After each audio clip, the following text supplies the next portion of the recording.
जी आज हम प्रैक्टिकल करने लगे हैं determination of polarity of a single phase transformer. एक सिंगल फेज ट्रांसफार्मर की पोलैरिटी को कैसे मालूम किया जाता है। तो अक्सर ये भी क्वेश्चन किया जाता है कि ट्रांसफार्मर एसी पे काम करने वाली डिवाइस है और एसी सप्लाई हर हाफ साइकिल के बाद चेंज हो जाती है, तो इसकी पोलैरिटी को क्यों चेक किया जाता है। तो मेनली हमने ये चेक करना होता है कि ट्रांसफार्मर की प्राइमरी और सेकेंडरी साइड पे जो करंट की डायरेक्शन है वो किसी भी एक ख़ास टाइम में क्या होती है। यानी इस तरह से कि एसी सप्लाई में ये होता है कि अगर ये किसी टाइम पे नेगेटिव टर्मिनल है तो उस वक्त ये पॉजिटिव टर्मिनल होता है और अगले हाफ साइकिल में ये पॉजिटिव हो जाता है और ये वाला नेगेटिव हो जाता है। इस तरह से एसी सप्लाई चेंज होती है। तो इस टेस्ट में हमने ये चेक करना होता है कि जब प्राइमरी का ये वाला टर्मिनल जिस वक्त ये पॉजिटिव है उस वक्त ये वाला टर्मिनल पॉजिटिव होगा या कि नेगेटिव होगा।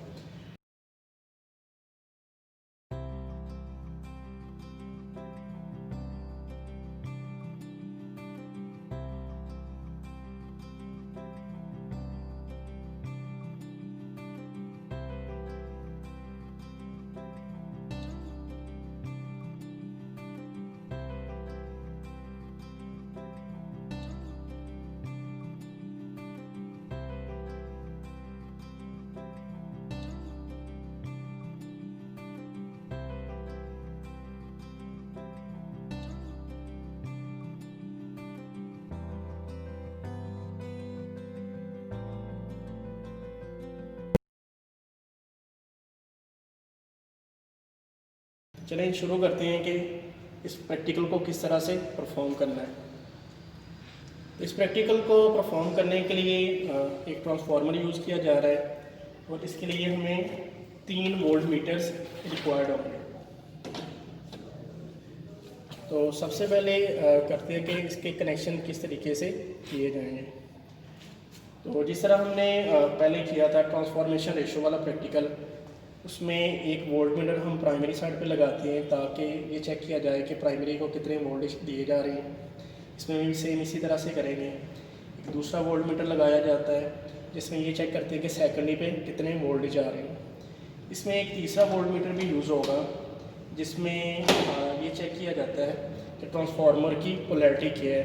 तो इनके अगर हम नाम रखें तो जो प्राइमरी पे लगाया जाएगा उसको हम कहेंगे ये V1 है, जो सेकेंडरी पे लगाया जाएगा वो V2 के तौर पे काम करेगा और जो प्राइमरी और सेकेंडरी के एक एक टर्मिनल के साथ लगाया जाएगा उसको V3 कहेंगे। चलें जी पहले कनेक्शन करते हैं। ये ट्रांसफार्मर की प्राइमरी साइड को सप्लाई के क्रॉस छोड़ते हैं। इसमें जो टर्मिनल यूज़ किए जा रहे हैं सिंगल फेज सप्लाई के लिए नब हमने पहले 4 और N पे सेट कर ली, फेज़ 4 और न्यूट्रल को यूज़ कर रहे हैं। तो ये फेज़ और न्यूट्रल को हम पहले ट्रांसफार्मर की प्राइमरी पे दे रहे हैं, यानी ट्रांसफार्मर की प्राइमरी को सप्लाई के साथ जोड़ा जा रहा है। अब वो वोल्टेज जो ट्रांसफार्मर की प्राइमरी को अप्लाई किए जा रहे हैं उसको मालूम करने के लिए एक वोल्ट मीटर सप्लाई के पैरेलल में लगाया जाता है। तो वही 2 टर्मिनल्स जहाँ से हमने ट्रांसफार्मर की प्राइमरी को सप्लाई दी उन्हीं 2 टर्मिनल से एक वोल्ट मीटर लगा रहे हैं जिसको हम कहेंगे कि ये V1 है।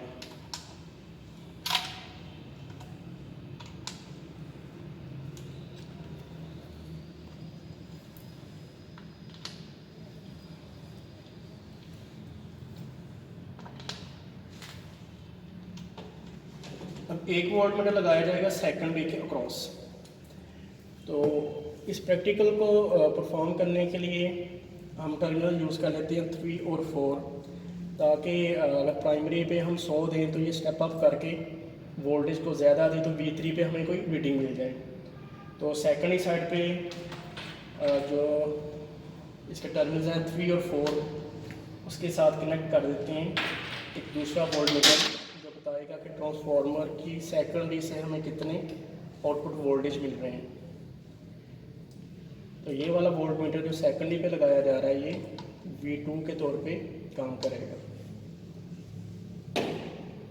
अब इस प्रैक्टिकल में ये ज़रूरी होता है कि जब आपने पोलैरिटी को मालूम करना है तो ट्रांसफार्मर की प्राइमरी साइड पे अपनी मर्ज़ी से टर्मिनल्स को निशान लगा लेते हैं। बेसिकली तो हमने ये मालूम करना है कि जब ये वाला टर्मिनल पॉजिटिव है उस वक्त ये पॉजिटिव होगा या कि नेगेटिव होगा।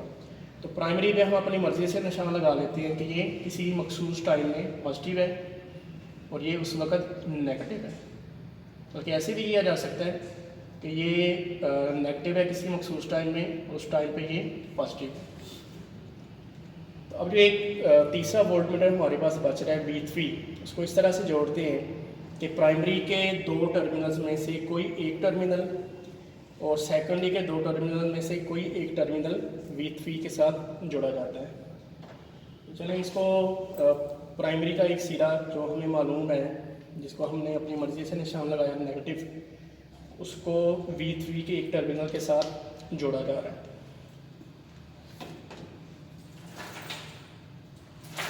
अब V3 के साथ जो सेकेंडरी का एक सिरा लेना है वो ये वाला ले लेते हैं और इसको जोड़ रहे हैं वोल्टमीटर के दूसरे टर्मिनल के साथ।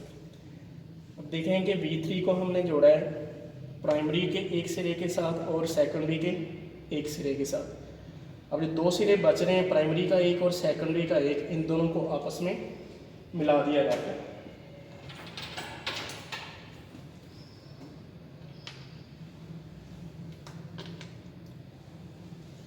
अब ये हमारी कनेक्शन इस प्रैक्टिकल के लिए मुकम्मल हो गए। अब इसको परफॉर्म करने का तरीका ये होता है कि ट्रांसफार्मर की प्राइमरी साइड पे थोड़े से वोल्टेज को अप्लाई किया जाएगा, V1 की रीडिंग और V2 की रीडिंग्स को नोट कर लेंगे और देखेंगे कि V3 पे हमारे पास क्या रीडिंग आ रही है। इसमें दो कंडीशंस हो सकती हैं। एक कंडीशन तो ये है कि जो V3 की रीडिंग है वो V1 और V2 की रीडिंग्स का फ़र्क है, यानी कि अगर V1 50 वोल्टेज है, V2 90 वोल्टेज है, तो यहाँ पे V3 पे अगर इन दोनों का फ़र्क है तो ये 40 वोल्टेज होंगे। या दूसरी कंडीशन ये हो सकती है कि दोनों का एडिशन हो सकता है कि अगर 50 V1 है 90 V2 है तो यहाँ पे 130 वोल्टेज होंगे। तो अब इसमें चेक कर लेते हैं और पोलैरिटी से ही हमें पता चलेगा कि ये एडिटिव है या सब्ट्रैक्टिव है, और इसी लिहाज से ये जो टर्मिनल है ये प्राइमरी के लिहाज से नेगेटिव है या कि पॉजिटिव है। चलें पहले रीडिंग देखते हैं क्या आती है हमारे पास, उसके मुताबिक फिर पता चल जाएगा कि पोलैरिटी क्या है। ऑन करने से पहले ज़ीरो पे सप्लाई ऑन की, थोड़े से वोल्टेज प्राइमरी पे अप्लाई करते हैं। ये प्राइमरी पे 50 वोल्टेज अप्लाई किए गए हैं। तो देखें कि प्राइमरी के वोल्टेज 50 हैं, सेकेंडरी के वोल्टेज 90 हैं। तो यहाँ पे जो वोल्टेज आ रहे हैं V3 पे वो दोनों रीडिंग्स का फ़र्क है, यानी यहाँ पे जो वोल्टेज हैं वो 40 आ रहे हैं। तो इसका मतलब ये हुआ कि इस वक्त जो पोलैरिटी ये बता रहा है V3, ये सब्ट्रैक्टिव पोलैरिटी है। सब्ट्रैक्टिव पोलैरिटी में ये होता है कि वो दो टर्मिनल्स जो हमने V3 के साथ जोड़े होते हैं वो दोनों एक जैसे होते हैं। जैसे हमने यहाँ पे निशान लगाया कि नेगेटिव है, इसका हमें पता है ये नेगेटिव है, क्योंकि सब्ट्रैक्टिव पोलैरिटी है तो ये वाला टर्मिनल इस टर्मिनल के मुताबिक होगा, यानी वो दो टर्मिनल्स जो V3 के साथ जोड़े गए हैं सब्ट्रैक्टिव पोलैरिटी की सूरत में वो दोनों एक जैसे होते हैं। यानी अब ये दोनों नेगेटिव हैं तो डेफिनेटली ये दोनों पॉजिटिव होंगे। तो पोलैरिटी तो हम यहाँ पे मालूम कर चुके हैं। अब इसकी कंफर्मेशन के लिए कि एडिटिव पोलैरिटी कैसी होती है, उस कंडीशन में कैसी रीडिंग आती है, कैसे हम पोलैरिटी को मालूम करते हैं, तो उसका तरीकाकार ये होगा कि हम ऐसा करते हैं, सप्लाई को बंद करके V3 के कनेक्शन पहले उतार देते हैं।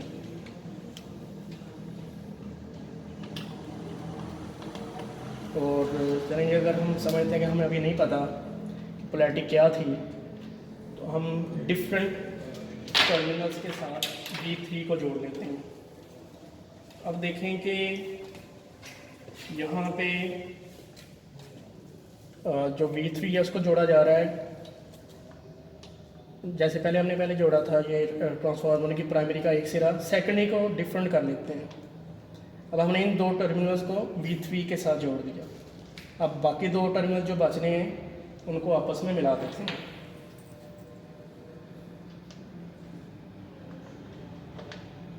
लेट्स सपोज कि हमें पोलैरिटी का नहीं पता, हम पोलैरिटी मालूम करने जा रहे हैं। अब ये दो टर्मिनल्स हमने V3 के साथ जोड़े हुए हैं। अब दोबारा सप्लाई को ऑन करने से पहले ज़ीरो पे सप्लाई ऑन की, 50 वोल्टेज ही देते हैं। तो देखें कि प्राइमरी साइड पे 50 वोल्टेज दिए जा रहे हैं और सेकेंडरी साइड पे ये 90 वोल्टेज बता रहा है। और V3 की रीडिंग देखें कि ये अब इस वक्त 135 है, तकरीबन 130-35-40 के राउंड अबाउट, यानी ये वाज़े है कि जो V3 की रीडिंग है वो दोनों वोल्टमीटर्स की रीडिंग का मजमुआ बता रहा है। तो इस सूरत में ये एडिटिव पोलैरिटी है। तो एडिटिव पोलैरिटी में ये होता है कि वो दो टर्मिनल्स जो V3 के साथ जोड़े जाते हैं वो दोनों डिफरेंट होते हैं। यानी कि ये टर्मिनल हमें पता है कि ये नेगेटिव है और ये वाला टर्मिनल जो हमने जोड़ा है तो फिर ये उसके अपोजिट यानी पॉजिटिव होगा। तो इस सूरत में भी देखें कि जो पोलैरिटी आ रही है, जैसे हमने पहले मालूम की कि जो सामने वाले सिरे एक जैसे सिरे हैं वो सेम है। तो आमतौर पे ट्रांसफार्मर्स को इसी तरह डिज़ाइन किया जाता है कि जो उनके सामने वाले सिरे होते हैं दोनों वाइंडिंग्स के, उनको एक जैसा बनाया जाता है। तो जब भी ये प्रैक्टिकल परफॉर्म किया जाता है तो चाहे पोलैरिटी आपकी V3 की रीडिंग से एडिटिव आ रही है या सब्ट्रैक्टिव आ रही है, तो उस सूरत में जो फाइनल रीडिंग है या जो फाइनल पोलैरिटी हम मालूम करते हैं उसमें कोई चेंज, उसमें कोई फ़र्क नहीं आता। तो जस्ट ये एक मेथड होता है कि एडिटिव पोलैरिटी आए या सब्ट्रैक्टिव आए V3 की रीडिंग से, तो हम पोलैरिटी को कैसे मालूम करते हैं।